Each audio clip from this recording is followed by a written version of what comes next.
pequeno transtorno. Dois avisos antes. Essa mesa redonda vai ser filmada e a gente vai depois divulgar nos canais do Enapol. Vai estar lá no canal do YouTube da FEFELESH, depois a gente divulga para todo mundo. E no final dessa mesa vai ter um sorteio de livros, então fiquem sentadinhos, tá? Não vou depois. Muito bem, então eu vou dar início à mesa. Primeiro nós vamos ter a apresentação da professora Cristina, palavras e atos, algumas questões sobre linguagem, história e verdade. Depois teremos a apresentação do professor Valdir, semiótica e psicanálise, verdade ou verificação, efeitos na vida psicossocial. E logo depois nós vamos ter 20 minutos de debate. Muito bem. Eu agradeço de verdade, falando de verdade, o convite para estar aqui. Tem muitos alunos que eu não conheço. Não sei se é bom sinal ou mau sinal. Tem vários que eu me conheço, né, e me conheci há pouco tempo. Eu me afastei da graduação já faz 2, 3 anos, mas eu fico feliz de ver eles agora na pós-graduação, apresentando seus trabalhos. Gostei muito das mesas hoje à tarde, achei o nível muito bom mesmo, de apresentação, de conteúdo, e desejo o sucesso merecido nos dias subsequentes, com certeza. E a organização teve parabéns, funcionou. Eu tive a oportunidade de falar com algumas meninas já, funcionou muito bem. Enfim, o que não poderia ser diferente. Nessa casa a gente sempre primou por essa qualidade. Mas a proposta que eu recebi dessa equipe, ela foi bastante complexa. A equipe disse para mim o seguinte, que a tônica do encontro seria discutir a maneira como a linguística dialoga com outras disciplinas, historicamente e na contemporaneidade, e como ela pode ser essencial, já tem uma opção aqui, né, para pensar o momento político, cultural e tecnológico que estamos vivendo. Uma das questões que a comissão me propôs, não sei se é que propôs para o Valdir também, tendo em vista um cenário que o conceito de verdade passou a ser relativizado, dependendo menos da realidade e de posicionamentos políticos e ideológicos, né? Isso opõe realidade a posicionamentos políticos e ideológicos, em que as redes sociais passaram a dominar a transmissão de informação, o diálogo, a formação de opinião e até mesmo o exercício político. Qual o papel da linguística? Eu sempre tive dificuldades, meus alunos sofrem disso, de focalizar o problema primeiro e depois desenvolvê-lo. A minha cabeça funciona às avessas, né? Quer dizer, eu enxergo sempre um longo contexto e depois é que eu vou cercando ou focalizando o tema, se eu conseguir, né? Porque ainda tem isso. Então, eu procurei focalizar essa questão complexa que me foi proposta, não só do ponto de vista da linguística, que emerge, vamos dizer assim, e se autoafirma nesses 2 últimos séculos, como um diálogo com a filosofia da linguagem, porque ela se emerge ponto a ponto com uma certa filosofia, e aí no meio colocar ou tentar colocar a questão da verdade. Então vamos lá. Eu tive uma experiência recente, isso vale também como introdução, em que eu fui convidada por uma rádio para uma conversa de divulgação sobre a linguagem. Eu fui advertida que não era uma entrevista formal, era uma conversa entre um interlocutor, eu não era linguista, né, e as questões de fato versaram sobre linguagem em geral, o que é sempre um desafio muito grande para a gente que está acostumado a discutir essas questões, uma metalinguagem mais segura, mais acadêmica, né? Então, esse esforço de conciliar a divulgação com aquilo que a gente sabe sobre ou constrói na universidade é sempre difícil. Eu achei bastante difícil. Não foi a primeira vez, mas particularmente dessa vez eu achei bastante difícil. Mas era uma conversa sem maiores compromissos e, nesse sentido, se deu tudo bem. E no final, eu devia até estar preparada para a pergunta final do meu interlocutor, mas ele me surpreendeu.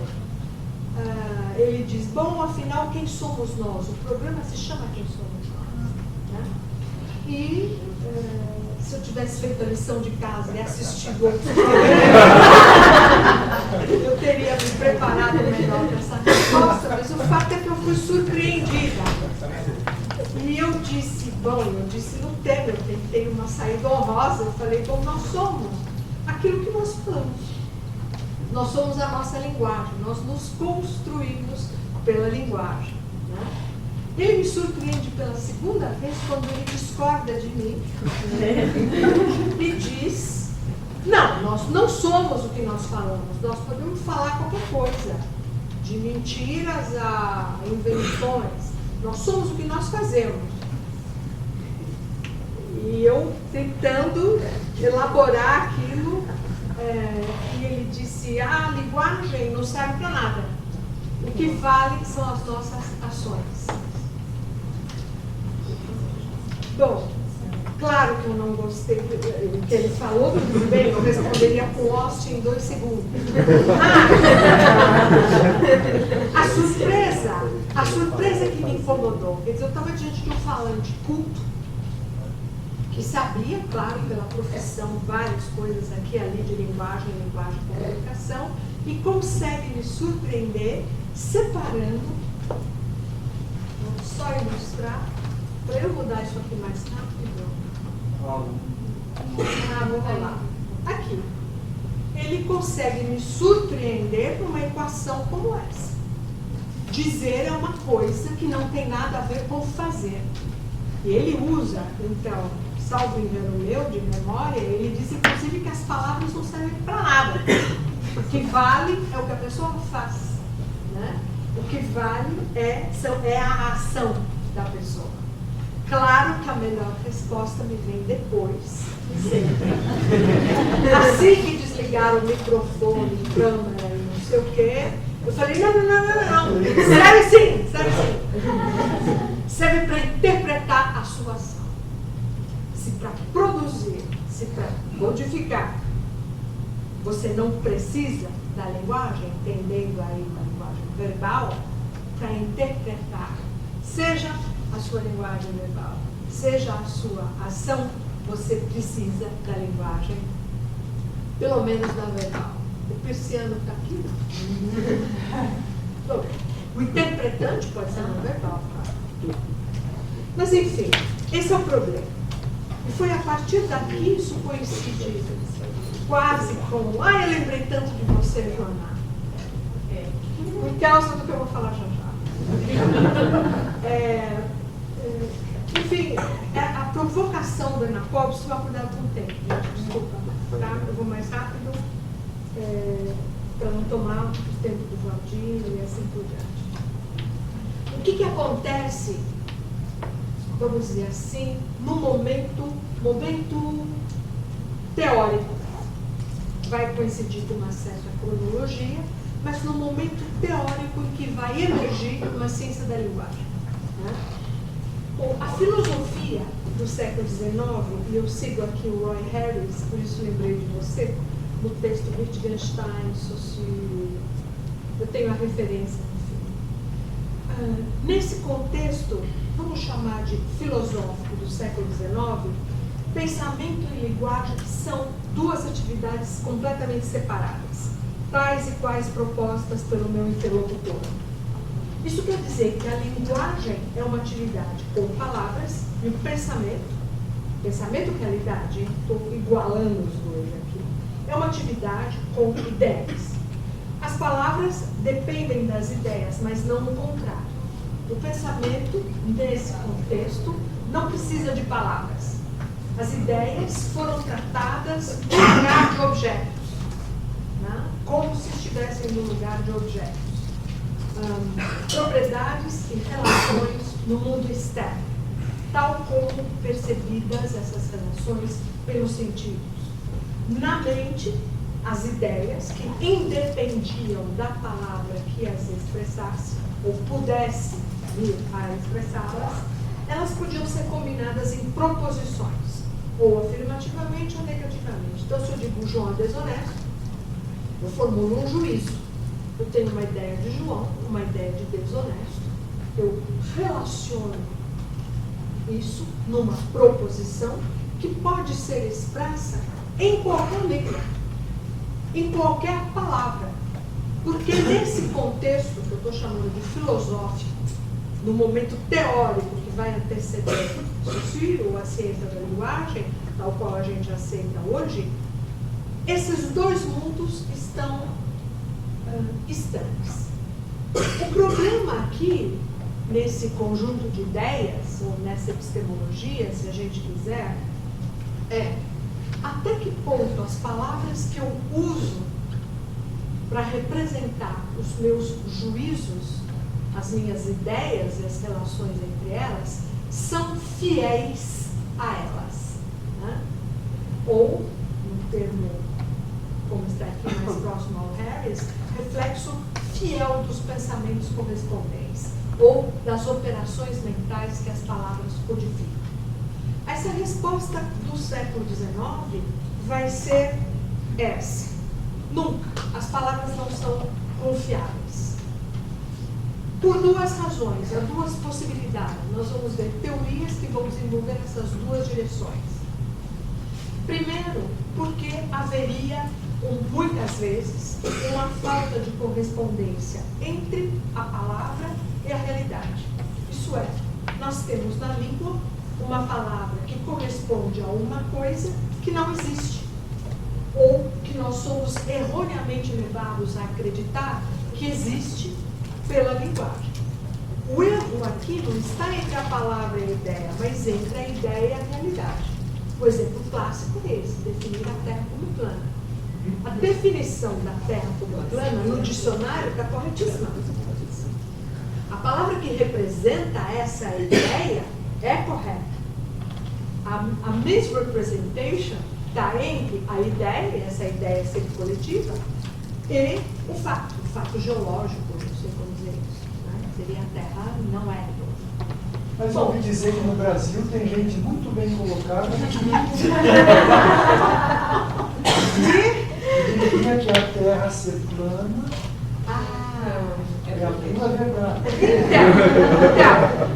Então, de acordo com a filosofia do século XIX, isso é um erro, é uma misrepresentation. O erro não está na fala. Se alguém pensou em fake news, justamente. Quer dizer, se o erro não está entre a fala e a ideia, mas entre a ideia e o fato, que outra disciplina ou outra ciência pode nos ajudar a enxergar. Pela linguística não vai dar, pela filologia também não vai dar. Mas, enfim, outro tipo de falha, quer dizer, outro tipo, as palavras não correspondem à realidade, por isso essa visão aqui, de dois mundos que não se comunicam, é porque o erro está no conceito da palavra. Então, aqui não é que a ideia está errada, mas a representação linguística da ideia é que está errada. Quer dizer, a gramática da expressão. A palavra aqui é uma expressão, mesmo sendo um pouquinho anacrônico, a bem da clareza, seria como se a palavra fosse só o significante, ou só o símbolo, que nós vimos lá no modelo do Peirce. Só a expressão. Né? A falta de correspondência está então entre a realidade, mas entre a ideia e sua expressão. Esse é um passo de foco real. Porque a gramática diz que você usa artigo definido diante de um nome que representa uma série de objetos. A extensão, há muitos objetos. Então, você fala o livro, a cadeira, mas você não fala, por exemplo, o Deus. Né? O artigo definido, ele vai antes de nomes que representam toda uma classe de objetos. Entretanto, os italianos, esse seria um contra-exemplo, eles falam o Dante e a Divina Comédia. Não porque a ideia esteja errada. Eles sabem que a Divina Comédia foi escrita por um único autor, onde o nome próprio. Mas é o uso.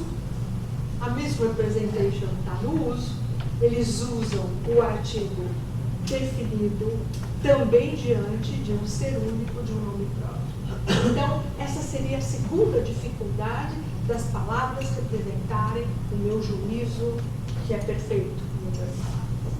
Agora, a filologia contemporânea, eu estou considerando aqui nos dois casos o centro de toda essa reflexão, que é a Alemanha do século XIX, e aqui nós vamos ter como grande paradigma a filologia. Né? Claro que já se pode falar em Sprachwissenschaft, vai ser a gramática comparada, mas a gramática comparada também pode entrar nesse guarda-chuva aqui, porque nos termos do Swigert estou falando da visão geral do objeto. Né? Bom, para a filologia contemporânea nessa filosofia, há um consenso intelectual entre as duas disciplinas.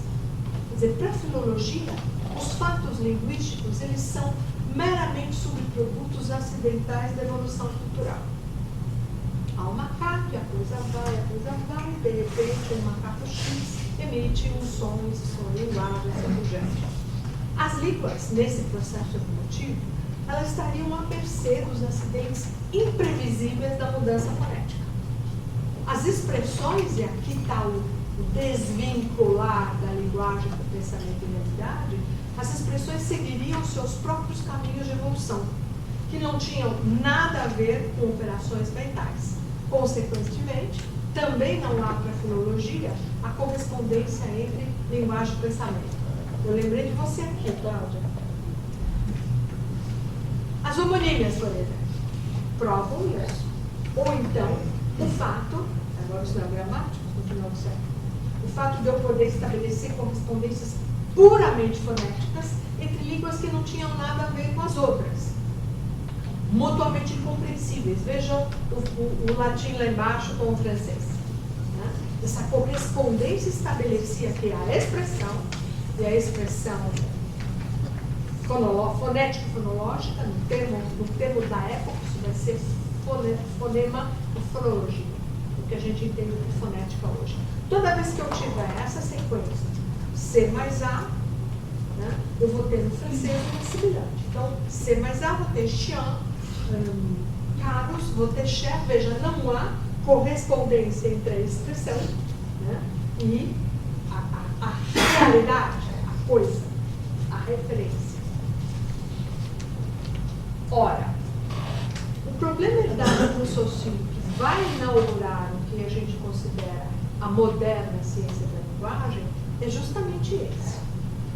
Se a linguagem, entendo-se as línguas ou qualquer outra manifestação não verbal, né, da nossa capacidade de linguagem, não tem conexão direta com a realidade, quer dizer, se essa disjunção é mesmo dupla entre expressão linguística e realidade, ou seja, há um gap entre palavras e ideias e outro gap entre ideias e fatos, né, mas a linguagem mantém uma relação sempre arbitrária e sempre mutável com essa realidade, como seria possível estabelecer uma ciência da linguagem?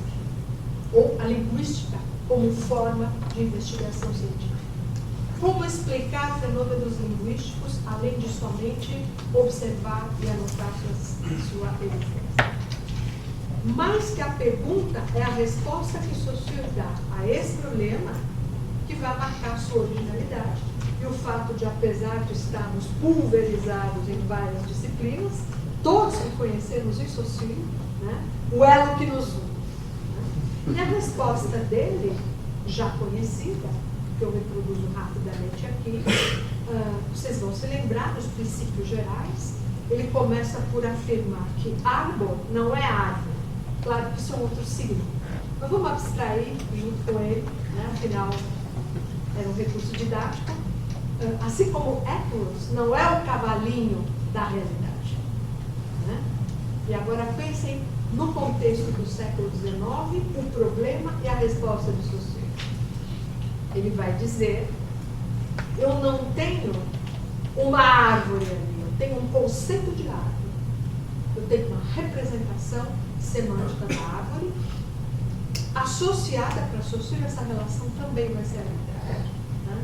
Haverá graus de motivação, etc, etc. Mas, enfim, uma relação convencional, podemos ser um pouquinho amadores aqui, entre a expressão que representa esse conceito. Eu não tenho a coisa, mas eu tenho uma imagem acústica da coisa na minha memória. E isso é social. Né? Todo mundo compartilha dessa associação. Né? Ora, está aqui, o sistema linguístico ou a linguagem sussuriana são, na verdade, valores e não signos. Essa ideia vai ser explorada por grande parte do século XX. Né? E nós vamos ver o chamado estruturalismo norte-americano defender essa autonomia do signo linguístico em relação à realidade que ele representa, até as últimas consequências, até quase a redução do signo como expressão linguística. No estruturalismo norte-americano, a questão semântica não é que não existe, ela vai ser secundária.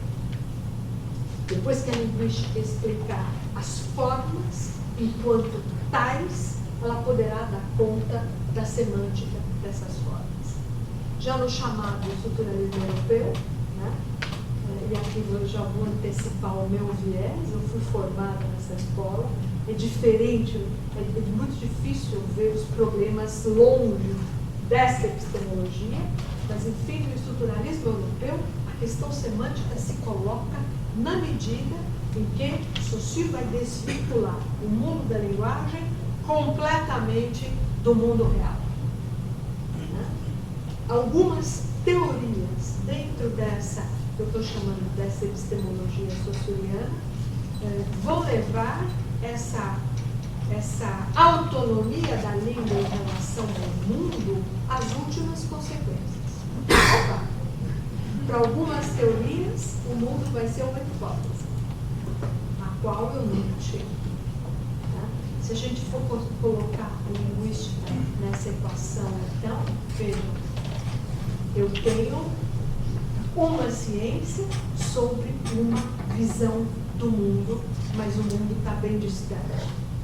Eu chamo pela terceira vez o garoto do léxico da botânica de hoje, porque a pergunta, a questão dele, veja, ele quer formar um dicionário dos termos da botânica de algumas línguas tupi, imagino, né? Com as categorias do falante dessas línguas. Vai ter que ser uma ginástica bem danada, porque, na verdade, ele já tem um recorte, que é esse preto aqui, do mundo, quer dizer, ele não tem um mundo objetivo dentro da ciência da linguagem, né? Não da filosofia. Ele já tem um mundo objetivo, uma língua que reflete, por hipótese, esse mundo, mas olha lá, talvez só em parte, talvez em muitas partes não, e o fazer lexicográfico dele está nesse nível verde aqui. Eu não coloquei, mas talvez devesse, um outro nível meta aqui, que seria a historiografia. Porque a historiografia vai me colocar como objeto a linguística, igual as bonequinhas russas. Né? Ora, e aí a minha resposta, e de fato, não, peraí, deixa eu concluir parcialmente aqui. De fato, nessa visão saussuriana e dessa linguística imanente, né? Mesmo que o gerativismo procure correspondências com a mente, o trabalho que a gente viu hoje da Beatriz, excelente trabalho, aliás, hoje, ela vai buscar uma correspondência com determinada evolução no cérebro das crianças. Né? Agora, mesmo que eu procure isso, a linguagem ela constitui um todo autônomo, que se rege pelas suas próprias regras. Não é no mundo que ela vai encontrar a sua explicação. É internamente. Nesse sentido, E nessa epistemologia aqui, que foi aquela na qual me formei, eu diria a maior parte das teorias da linguística contemporâneas, da ciência da linguagem, a verdade é um construto mesmo, linguístico. Nesse sentido, nós somos o que falamos. Essas categorias, para algum pense no relativismo linguístico, para algumas teorias é a linguagem que vai determinar as categorias com as quais eu vejo o mundo, para outras é o mundo que determina, mas seja como for, eu não enxergo o mundo enquanto eu falo. Eu vejo sempre o mundo através de um conjunto de fenômenos que só atrapalham a minha busca na verdade. O que não deixa de ser maravilhoso. A ciência contemporânea se define não como a verdade, mas como a busca da verdade. E a construção do conhecimento sobre essa busca. Ora, quando a linguística começa a dialogar, e esse diálogo é de duas mãos, com certas filosofias da linguagem, a gente deixa de pensar o mundo linguístico só da perspectiva da sua produção. Isso também vai acontecer com as teorias da ciência da linguagem, mas a gente começa a pensar na linguagem em termos de interpretação. Se nem tudo eu dou conta de codificar, se é um nível de indeterminação no mundo que eu não consigo transformar em língua, não consigo categorizar em categorias semânticas, se sempre há sobras, não tem importância, essas sobras existem. Agora, para interpretar tanto a linguagem quanto a ação, eu preciso das categorias linguísticas. Quer dizer, essa questão da verdade, ela vai passar nesse contexto. Eu estou pensando realmente em Wittgenstein, Austin, Searle, nas minhas categorias de interpretação. Eu sempre preciso dela para interpretar não o que é a verdade do que você diz, mas que estratégias você usou ao elaborar o seu enunciado para que pareçam a mim interlocutor de verdade. Percebe o deslocamento? Não sei se vai por aí, Valdir, mas essa questão é maravilhosa. Porque a questão que nos rege hoje não tem a menor importância se os nossos enunciados são verdade ou não. O que importa, porque o que nos rege é a questão não da verdade, mas da veridicção ou da verossimilhança. E aí, os analistas do discurso diriam que não é a eficiência do discurso que importa, mas a sua eficácia em convencer o outro de que aquilo que eu falo eu tenho evidências de que seja verdade ou de que é verdade. Aí, as teorias linguísticas nossas, as teorias mesmo as imanentes, eu acho que tem uma contribuição interessante. Eu sou uma teórica, igual ao Valdir, mas enfim, a análise das formas e funções linguísticas, elas podem mapear as estratégias da eficácia. Isso sim. Mas no final eu sou uma eterna estruturalista, eu acho que a verdade é inatingível enquanto tal. O que a gente pode, talvez, enquanto linguista duro, aquele que estuda só o núcleo duro da disciplina, é mapear as estratégias nossas de linguagem. Dessa maneira. Quer dizer, esse mundo, enquanto tal, a realidade, enquanto tal, é inatingível. Como eu dizia para os meus alunos, eu preciso de ler muito jornal para descobrir onde está a verdade do fato. Não só o historiador ou jornalista também enfrenta esse problema, mas é só na interseção, dessas visões de mundo que eu chego, se não a verdade, pelo menos as estratégias de construção da verdade. Eu não vou me estender mais, tenho certeza que eu passei o tempo, mas eu agradeço a atenção de vocês.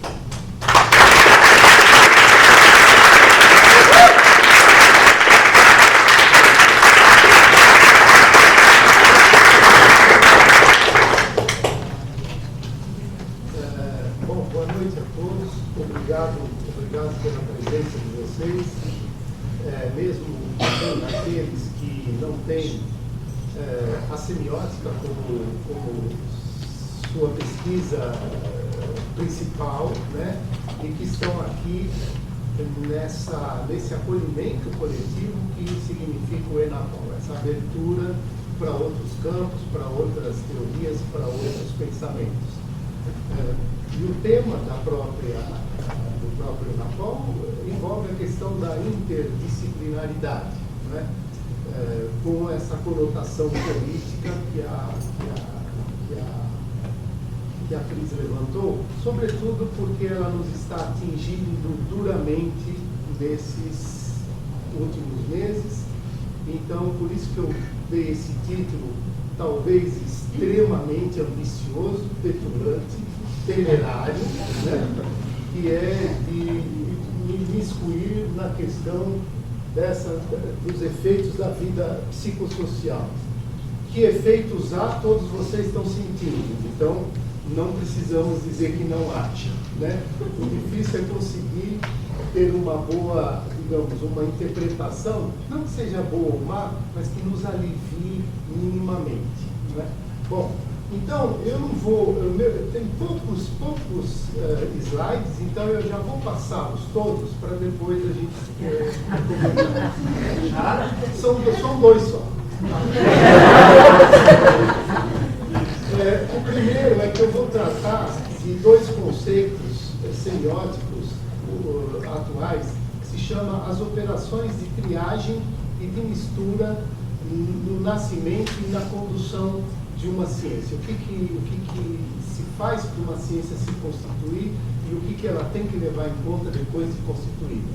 Então, só para vocês terem uma ideia. A primeira, né, a triagem é um efeito de você circunscrever o objeto que vai ser examinado, reduzi-lo de todos os fatores que não estão envolvidos naquela centralidade do conceito, você elimina as marginalidades desse objeto e você depura, é uma operação de depuração, né, daquilo que são os entornos do seu objeto.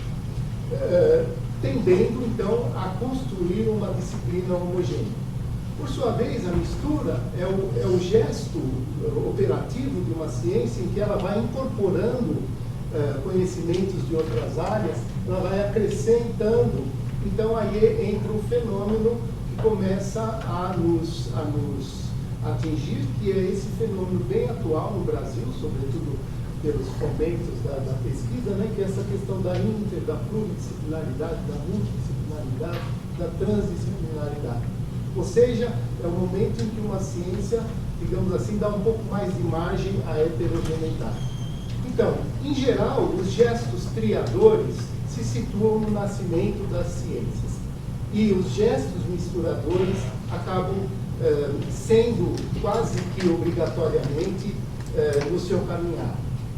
E depois eu passo para a linguística, semiótica e psicanálise, então que eu vou deixá-lo aí para, já que é o último mesmo.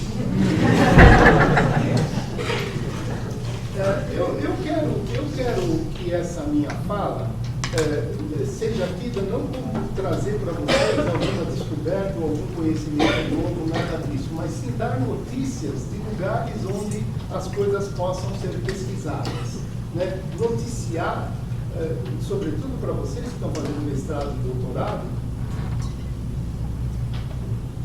caminhos que são possíveis de seguir. Sobre o fato da intertextualidade, eu vos convido, depois, né, do ENAPOL, nas semanas subsequentes, a um artigo grande do Fiorin, chamado Linguagem e Interdisciplinaridade, publicado em 2008, numa revista que não nos é muito conhecida, ALEA, né, Estudos Neolatinos. Então, o Fiorin, com aquela extrema amplidão de conhecimentos eruditos, mais, ele vai trabalhar a questão da interdisciplinaridade da linguística, da psicolinguística, com a sociolinguística, com a historiografia linguística histórica, com a neurolinguística. Então ele dá um painel muito grande do que significa essa interdisciplinaridade própria da natureza da linguagem, e ele situa o fato de que o próprio Saussure, numa das definições de linguagem, fala é um fenômeno heteróclito. né? Um fenômeno muito heterogêneo que envolve uma série de elementos. Mas, então veja, bom, isso Fiorin, tá? Sobre interdisciplinaridade. Então não adianta eu trazer os dados que o Fiorin trouxe, porque isso vocês podem pesquisar nesse texto. Ivan e eu também escrevemos um texto que a gente nomeou, aí no caso já mais para o foro da semiótica, né? Interdisciplinaridade, triagem e mistura na identidade da semiótica, que era um trabalho feito dentro do nosso GT de semiótica da Ampol, e que está publicado em 2012. Onde é que é mesmo que está publicado, Ivan? Agora. Ah, não, desculpa, é nesse livro aqui. É um livro que foi editado pela Cultura Acadêmica, organizado por mim, pelo Ivan.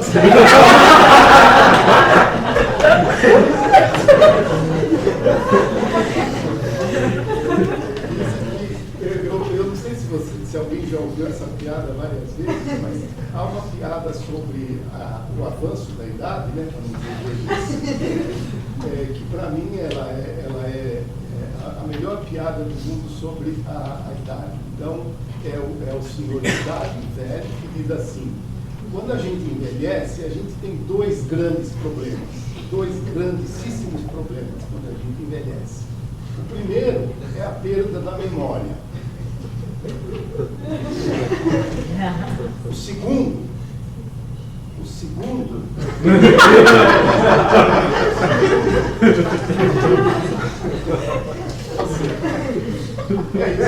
então, esse livro, aliás, a gente costuma sortear esse livro, a gente tem uma série de exemplares. Bom, enfim, mas o que eu quero dizer aqui rapidamente, para chegar logo nessa questão da psicanálise, é o fato de que, um pouco aproveitando a fala da Cristina, no final do século XIX, a gente viu se desenhar uma enormidade de ciências, né? Os sábios de antigamente, né, os filósofos que eram alquimistas, que eram geômetras, que eram artistas, que eram matemáticos e tudo mais, né, foi cedendo espaço à constituição das ciências. Então, se constituiu uma física propriamente dita, se constituiu uma psicologia propriamente dita, se constituiu uma psicanálise propriamente dita e se constituiu uma linguística propriamente dita. E quais eram os gestos desses pesquisadores? Era um gesto de triagem, era um gesto de reduzir a heteroclidade da linguagem para uma homogeneidade do sistema da língua. Então, eles, de certa maneira, depuraram a língua, e o Saussure foi uma depuração drástica, porque ele depurou a língua da substância fonética, da substância sonora. Quer dizer, não é aí que está a língua está na inteligência formal que você extrai do plano da expressão, com a inteligência formal que você extrai do plano do conteúdo, isso é a língua. O resto é efeito de sentido de um lado, é som do outro, é substância daqui e dali. Então veja que é uma depuração muito, muito forte para constituir a linguística. Psicanálise foi a mesma coisa. Quando Freud saiu do ambiente da psicologia e da psiquiatria, ele era médico, neurôlogo, no nascimento da própria neurologia. Então o que ele fez? Ele isolou todos os elementos da biologia, deixou de lado as forças biológicas, nunca deixou tão de lado, porque Ernest Jones disse que havia uma espécie de espectro biológico que atormentava Freud o tempo todo. Um dos episódios, Freud falava: eu sempre ia visitar meus pacientes com a certeza de que o problema deles era psicológico, né? Era um problema de cultura, do mal-estar na cultura, mas eu sempre levava o meu martelinho para bater no joelho. Olha o espectro biológico que estava atormentando ele e tal. Bom, mas enfim, a psicanálise também se constituiu por esse gesto de triagem. E no nosso caso particular da semiótica foi a mesma coisa, porque o Greimas buscou em próprio as estruturações narrativas, buscou em Lévi-Strauss a estruturação do mito, buscou em Jan Slev a estruturação da linguagem, buscou em Merleau-Ponty a questão da percepção.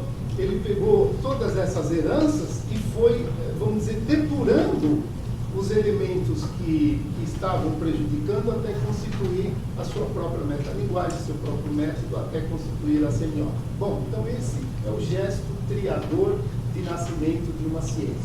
Só que, no seu decorrer, no seu avançar, no seu caminho, ela vai estar no contexto em que as outras disciplinas estão progredindo ao seu redor, e se a semiótica, por exemplo, assim como a linguística, é uma investigação sobre como produzimos o sentido do mundo, né? Para que nós estudamos a linguagem, se não para saber como que esse mundo se organiza. Quais são as sofisticações estruturais, estratégicas no interior da linguagem, pela qual nós estruturamos o mundo. E o tema da crise me toca muito fundo ao coração, porque eu acabo de publicar uma tese de 2015, né, que ela está para ser publicada em português. Felizmente ela foi publicada em francês, porque a FAPESP deu uma grana logo em seguida, então eu corri na frente e publicou lá na França. E agora eu estou tentando publicar aqui no Brasil. É uma tese forte sobre a fundação do pensamento pela linguagem, a fundação da própria realidade pela linguagem. Eu sou mais radical, eu acho que para bem e para mal, hein? Eu vivo sendo chamado de delirante aqui e ali. Quando eu fui dar uma palestra no Instituto de Física lá, todo mundo achou que eu era o cara mais delirante do mundo, porque eu falava para eles: vocês não têm um objeto na realidade, vocês têm um discurso que constrói todos os seus objetos. Elimine esse discurso da física e vocês têm o que atrás disso? Vocês ficam mudos, vocês não têm o que falar. Porque todas as realidades construídas dentro da física são signos. E a própria realidade que nós dizemos que é independente da linguagem é um signo como os outros. Vem de res, rei, real, realidade. Então veja, como não dizer que a linguagem interfere na própria realidade das coisas? Então, bom, para nós aqui, nós, quatro paredes, é até certo ponto compreensível. Vai falar isso do lado de fora. O teu amigo fala: discordo, é ação. O que é ação? A ação é um signo que significa uma série de operações. Operação também é um signo, que se define por uma série de procedimentos, que também é um signo, por uma série de gestos. O gesto também é um signo. Quer dizer, se você subtrai tudo isso, você chega na experiência de Saussure. O que Saussure falava? Abstraiamos a linguagem da nossa cabeça, o nosso pensamento virará uma nebulosa amorfa, onde nada estará delimitado. Ou seja, virará um caos absoluto dentro da nossa mente. Caos, aliás, que também é um signo, que é uma intuição linguageira. Caos, existência, realidade, o ser em si, o ser por si, o fundo das coisas, o ponto último do real, tudo isso são intuições linguageiras. Bom, só um parênteses, né? Ou seja, a gente tem que... Isso os filósofos nunca vão estudar. Se não somos nós que fizermos o esforço de botar a linguagem no pedestal, eles não vão botar. Eles vão sempre falar que a linguagem representa o pensamento impropriamente ainda, né? Ela é uma espécie de resolução distorcida das boas ideias. Bom, mas então onde é que entra a psicanálise aí? A psicanálise entra no fato de que, já um pouco, digamos assim, intuído por Freud, no contexto de sua vida, né, no final do século XIX, começo do século XX, né, e depois, muito carismaticamente levado adiante por Lacan, né, num movimento que o próprio Lacan, nos anos 50, chamou de retorno a Freud, porque a psicanálise de Freud estava toda se caminhando para o lado de uma biologização do comportamento, uma espécie de comportamentalismo behaviorista, que era uma espécie de reforço do eu, reforço do ego, reforço da sua autoestima, reforço do teu entusiasmo, que vocês encontram espalhados em 2.000 títulos nas revistas. Querer é poder, você quer, você vai fazer, você é forte, você tudo pode, etc. O que é isso? É você acobertar a fragilidade da sua subjetividade. Então, o Lacan, nos anos 50, entrou com todos os custos do que foi isso, já me faltam 5 minutos, né? Para dizer que o inconsciente está estruturado não como uma espécie de influxo biopulsional, corporal, neurotransmissional, né? Mas sim que é um problema do modo como o sujeito imerso numa linguagem está diante do seu objeto de desejo. E o que é o objeto de desejo? A gente sabe o que é o objeto de desejo? Eu sei o que eu quero quando eu digo que eu quero alguma coisa? Será que eu sei mesmo? E será que se eu souber, eu vou encarar? Né? Então, daí entra a questão da verdade e da veredicção. O Lacan, uma vez, escreveu nos escritos, né? Ele diz assim: o inconsciente, pela boca de Freud, diz moi la vérité je parle. Quer dizer, eu, o inconsciente dizendo a verdade, eu falo. O que Lacan tirou daí? Que o inconsciente tem uma estrutura de linguagem. É só no âmbito da cultura linguageira na qual somos imersos, como peixes é imerso na água, metáfora do Merleau-Ponty, a linguagem é nosso meio, assim como a água é do peixe. Então, sem água não existe a figura do peixe. Sem linguagem não existe a figura do homem. Então, tudo isso fez com que a psicanálise nos obrigasse a nós, semioticistas, a tentar o gesto de uma interdisciplinaridade, que eu mais modestamente chamei de interface. Porque interdisciplinaridade é uma espécie de intersecção muito profunda, o que é um tanto difícil realisticamente, um tanto difícil de acontecer. Tentei isso. Fiquei 15 anos na Universidade Federal do Rio de Janeiro, no departamento de teoria psicanalítica, e tenho que confessar que foi um redondo fracasso.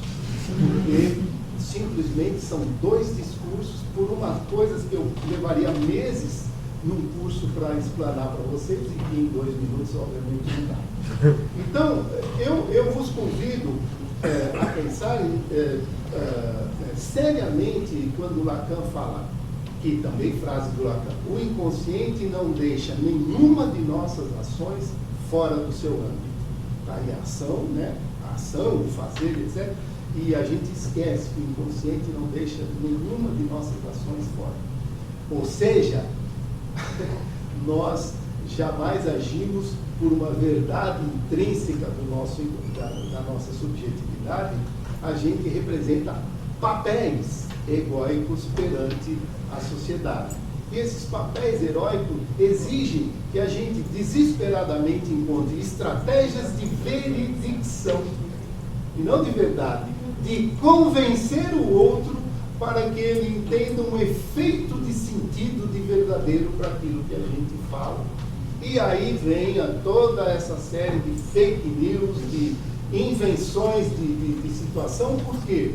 Porque você inventa uma coisa completamente esdrúxula, mas se você tem uma boa estratégia de persuasão, essa invenção esdrúxula adere. Faz o outro aderir sem pensar, o que é pior. Daí que a mamadeira erótica elegeu o Bolsonaro, para resumir nessa fake news. Né? Então, enfim, convido-os, né, linguistas e semioticistas, a não perderem a importância do que possa significar esse nosso lado inconsciente, o qual a gente só descobre que tem quando a gente ruboriza, quando a gente comete atos falhos, quando a gente troca o nome de uma pessoa por outra, quando a gente se desculpa daqui e dali. A façanha de Freud foi não ter deixado escapar isso. E ele se autoanalisava cada vez que ele se flagrava cometendo um ato fraco. Então, Para a linguística, o ato falho é um lapso de linguagem, errei, desculpa, devia ter falado outra coisa. A psicanálise fala, não, esse é o melhor ato, é o ato mais exitoso do teu discurso, porque ele está te revelando.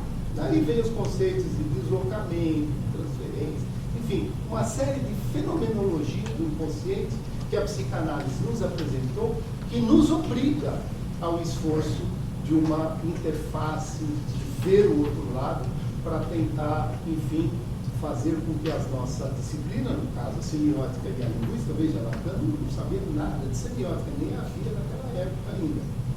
A história entre relação psicanálise e semiótica é uma relação um pouco complicada, que precisaria mais 20 minutos para falar. Mas ele entrou na linguística. E, vejam bem, ele só entrou na linguística por um gesto de interdisciplinaridade.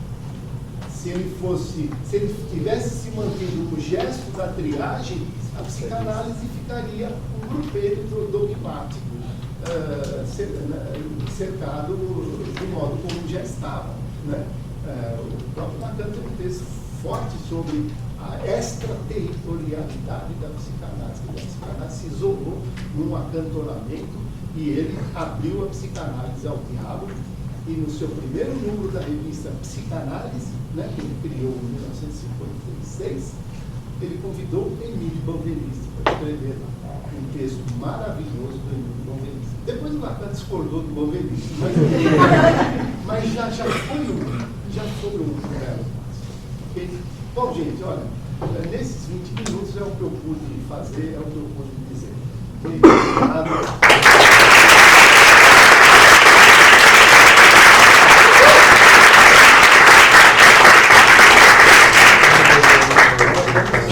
Ser vítimas das perguntas. Escuta, não é que hora a gente tem aqui, porque deve ter curso às 7h30, né? Nós atrasamos um pouquinho, a gente pode abrir uns 15 minutos para nos chegar até as 7h30. Tá bom. Então você expulsa a gente também. Esqueceu os caras. Tá aberto, Ah, é verdade. Agora?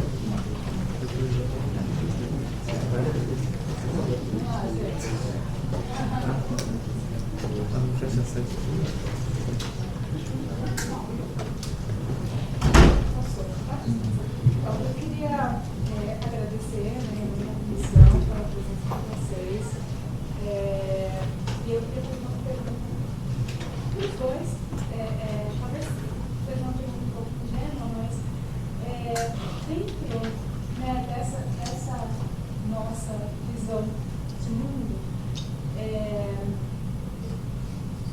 em que a realidade é hipótese, como é que a gente enxerga o surgimento da novidade?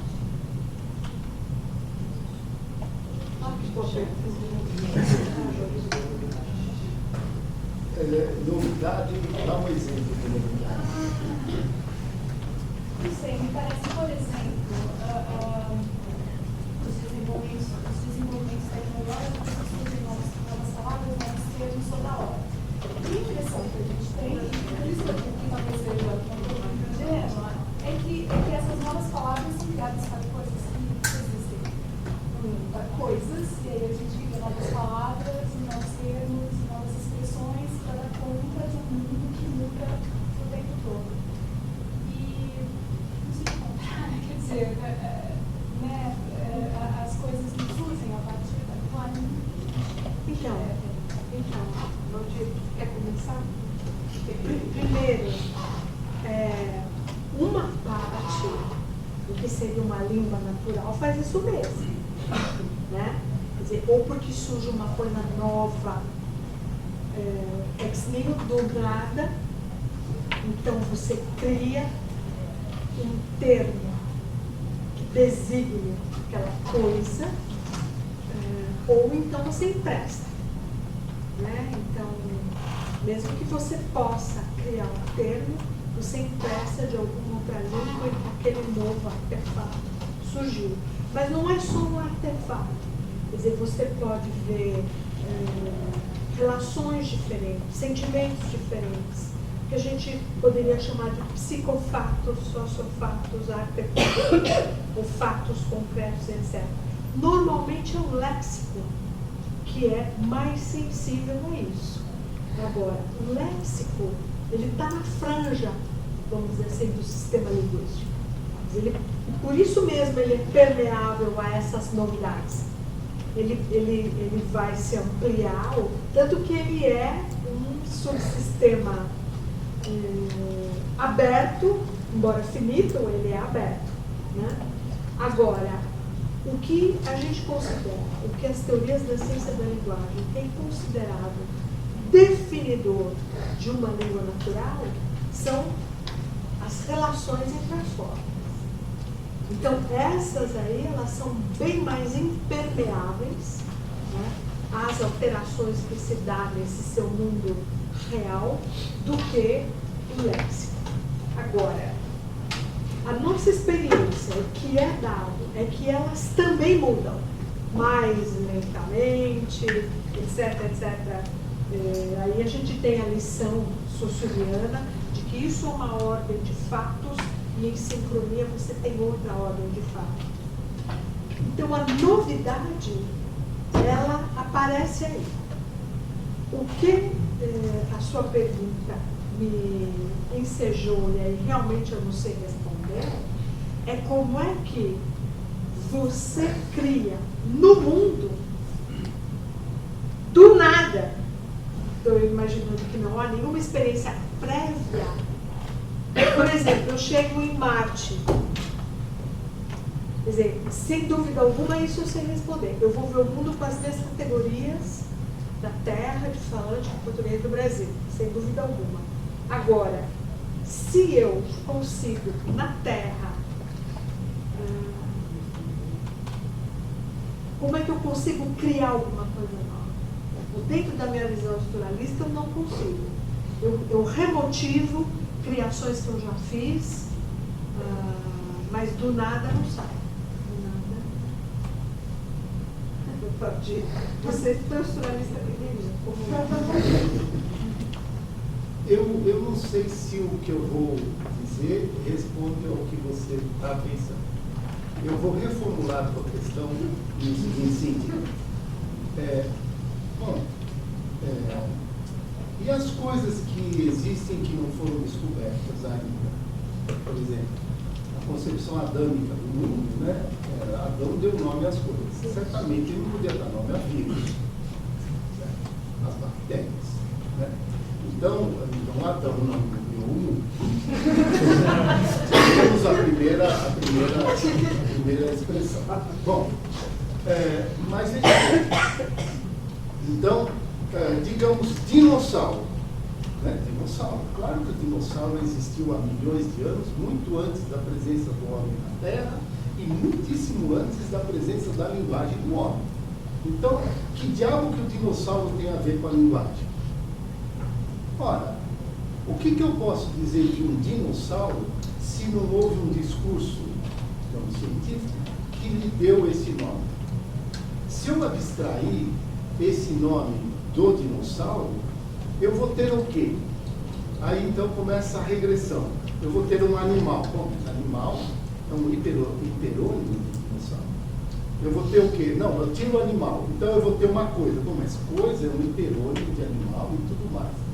Ou seja, mesmo cientificamente, as novas descobertas significam a agregação ao mundo da linguagem de uma, como que eu vou dizer, de uma matéria quântica que estava lá. Tá, então, bom, então a matéria quântica já estava lá? Matéria quântica também é um discurso construído sobre o quântico. Na minha tese de docência, eu fiz uma espécie de experiência de pensamento, né, que eles chamam de Gedanken Experiment, né, meio que imitando o Einstein, coisa parecida, né, que foram as experiências famosas que eles fizeram. Depois eu renomeei como experiência de discurso. Eu falei assim, imaginemos que nós fôssemos um olho quântico do universo. Como que nós enxergaríamos árvores, florestas, passarinhos, estrelas, dinossauros? Não haveria esse mundo. Haveria, pelo olhar quântico, haveria uma massa caótica de matéria, etc. E ainda eu sou obrigado a me servir da linguagem para falar massa caótica de matéria. Ou seja, eu não tenho como extrapolar a linguagem para se acercar de qualquer coisa do mundo. Não é que a linguagem cria, ex nihilo, a partir do nada, o objeto. Mas aquele objeto só existe enquanto tal, porque ele entrou nas malhas de uma, não só de uma linguagem, mas de uma intuição permitida pela linguagem. Então aí você pode agregar todas as coisas do mundo. O difícil é fazer os cientistas se convencerem disso, né? Mesmo porque é difícil fazer os cientistas reconhecerem de que quando eles dizem que é o cérebro que produz a linguagem, eu escrevi um artigo para dizer que não é o cérebro que cria a linguagem. A linguagem cria o cérebro para interpretar o mundo. Há uma espécie de causalidade descendente que faz com que uma matéria neuronal que está ali à espera de tudo que vem para ele, sejam dados biológicos da imunologia, etc., ele vai se virando, vai se recompondo, vai se reestruturando para dar conta do Zika vírus, né? Para dar conta de uma nova coisa que entrou ali, ele tem que dar conta de uma nova coisa que entra ali, que é a linguagem. Então a linguagem estrutura o nosso cérebro. E tem neurólogos que já se dão um pouco de conta disso. É a tentativa de mostrar também para os cientistas da hard ciência que a linguagem não é essa coisinha pequena que eles interpretam. Enfim, desafio que não é para uma pessoa, nem para duas, nem para três, é para uma geração de pesquisas, porque nós vamos enfrentar raciocínios milenares, né? Essa concepção adâmica do mundo nos vem de Aristóteles e muito antes dele. Eu diria assim, é uma maneira confortável de a gente se defender do que seria o mundo não fosse a linguagem. Então ela nos dá o melhor instrumento do mundo de presença no mundo, porque ele nos dá uma possibilidade de criar um sentido para o mundo. Se nós fôssemos um chip, se o nosso cérebro fosse um chip de computador, nós não chegaríamos florestas mais de montanha, a gente chegaria 0001, 0100001. A simples frase João bateu a cabeça seria 00000. Ou seja, só é João bateu a cabeça porque a nossa linguagem, ufa, nos deu essa alegria imensa de a gente poder criar o mundo à imagem e semelhança das estruturas da linguagem. Esse é uma espécie de radicalismo linguístico que vocês não podem contar para ninguém, senão vocês vão ser taxados de delirantes. Não, eu concordo, Valdir. Eu só acho, você falou a interpretação uma vez só. Mas seja lá como for este mundo que linguisticamente me vem bem organizado já, a atitude primeira, eu acho, no sentido da pergunta que ela fez, é a interpretação. Eu tenho que ter essas categorias para interpretar. João, a árvore, exato. Eu não sei se elas serão totalmente linguísticas a discutir. O Valdir acha que são. Não. Linguageiras. Linguageiras. Elas vêm de linguagem, porque senão o cérebro não interpretaria o mundo. Exato. Linguagem. Linguageiras. Tá. Linguagem no nesse sentido. A linguagem verbal como digamos assim, como sortudo. Um guarda-chuvão. Um guarda-chuvão.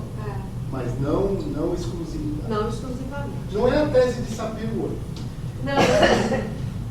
Não é a tese dele. É uma tese sociriana semiológica. Então, eu concordo. Só que eu acho que isso também é um guarda-chuvão. Dependendo da teoria que eu coloquei em dimensão histórica, na história da linguística também, dependendo das teorias que vão se desenvolver a partir dessa semiologia saussuriana, você vai ter ênfase mais para cá e mais para lá, sempre do ponto de vista da codificação. A questão da interpretação, o enunciado agora também é um processo linguístico, vai entrar no diálogo com a filosofia.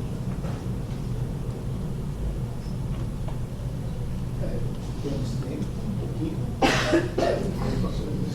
Eu não sei se eu vou conseguir formular a pergunta. Claro que vai.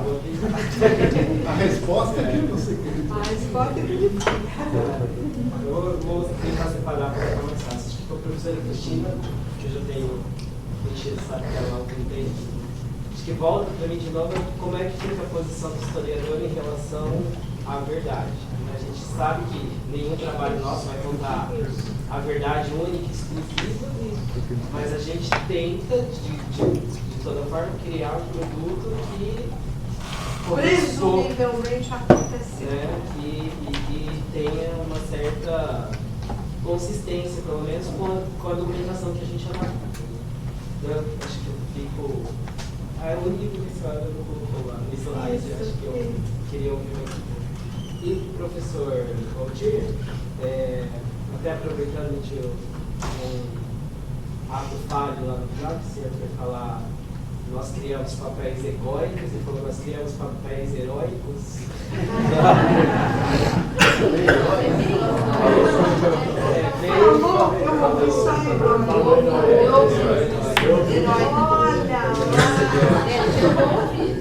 Eu vi também. Não, porque acho que volta essa questão assim, bom, tá, a verdade ela vai ser sempre construída. A gente precisa da linguagem para criar algum tipo de verdade, né? E aí a gente tem essas. Deixa eu tentar. A pergunta é mais ou menos assim. Mas também não teria alguma verdade que é transmitida pela linguagem, no sentido de que quando a gente fala lá da mamadeira de piroca, não sei o quê, a gente pode ter várias pessoas aderindo a isso nesse momento histórico, etc.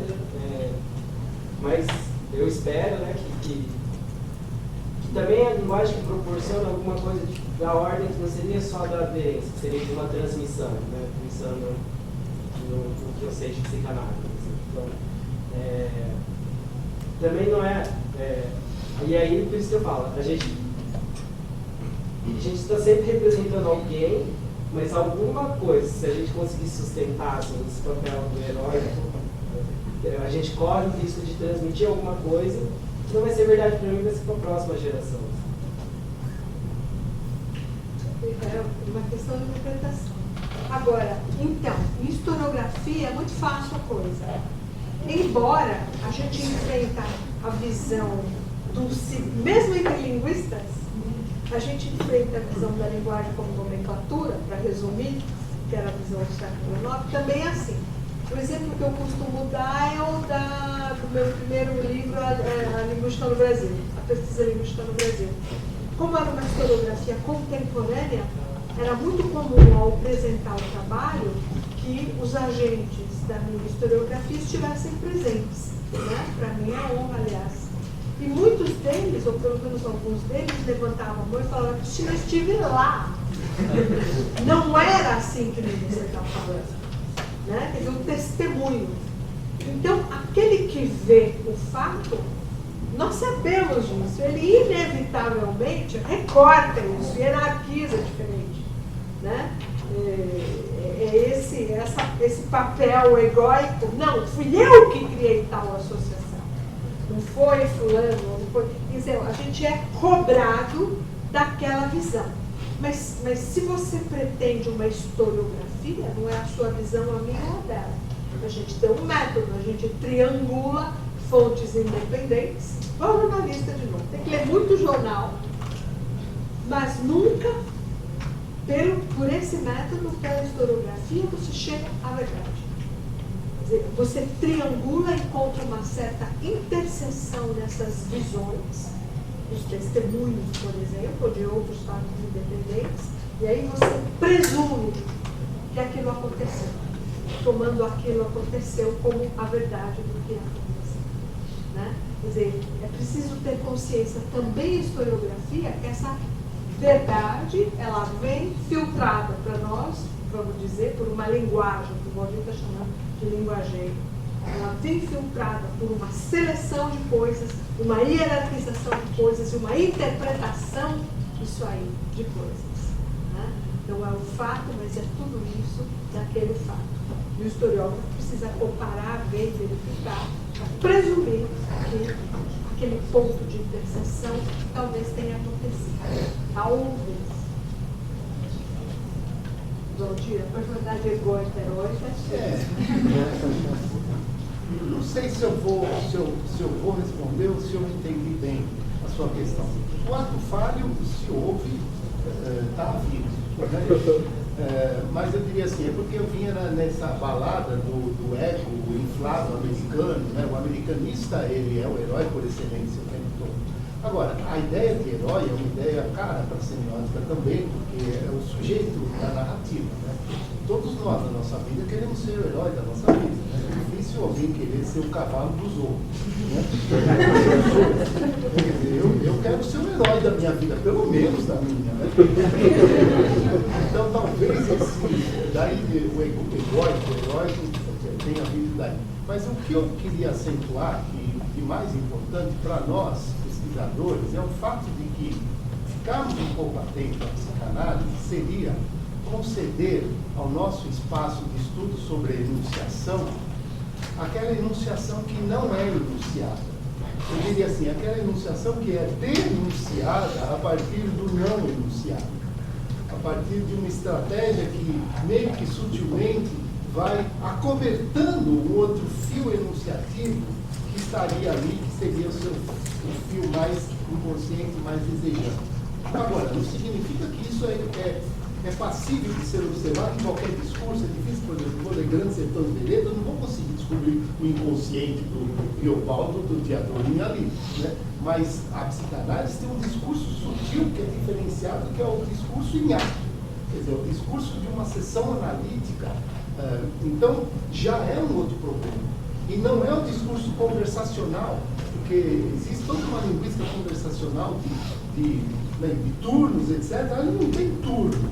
Você fala, eu falo, depois você fala, eu falo. Não, ali é uma situação específica em que o analista, não sei quantas linhas tem do analista, que ele não vai conversar com o paciente, ele vai ficar atento aos escorregadores que o paciente tem na hora que ele está contando a sua narrativa de vida. A narrativa de vida não interessa. A narrativa de vida é a narrativa egóica, do heróica. E eu, como eu sou bom, né? Agora, a narrativa dos atos falhos, que está subliminarmente e que está denunciada na enunciação que ele faz, é uma tarefa que precisa ser não deixada só para a intuição da genialidade de um analista, mas tem que ser convertida em procedimentos de descrição, de descoberta. Freud começou isso. Quando ele fala de deslocamento, o deslocamento é simples.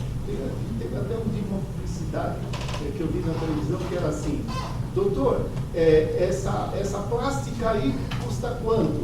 Veja, não é para mim, é para uma amiga minha. Não é para mim, é para uma amiga minha.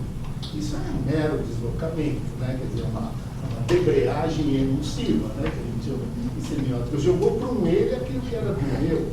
Então, isso tudo, e nós já temos começando isso, o livro do Fiorin, as embreagens e embreagens enunciativas, é o primeiro momento, só que ele se serve só, não é uma restrição, ele se serve de dados literários, profusamente literários. Né? O Fiorin parece que tem a literatura inteira na cabeça dele, né?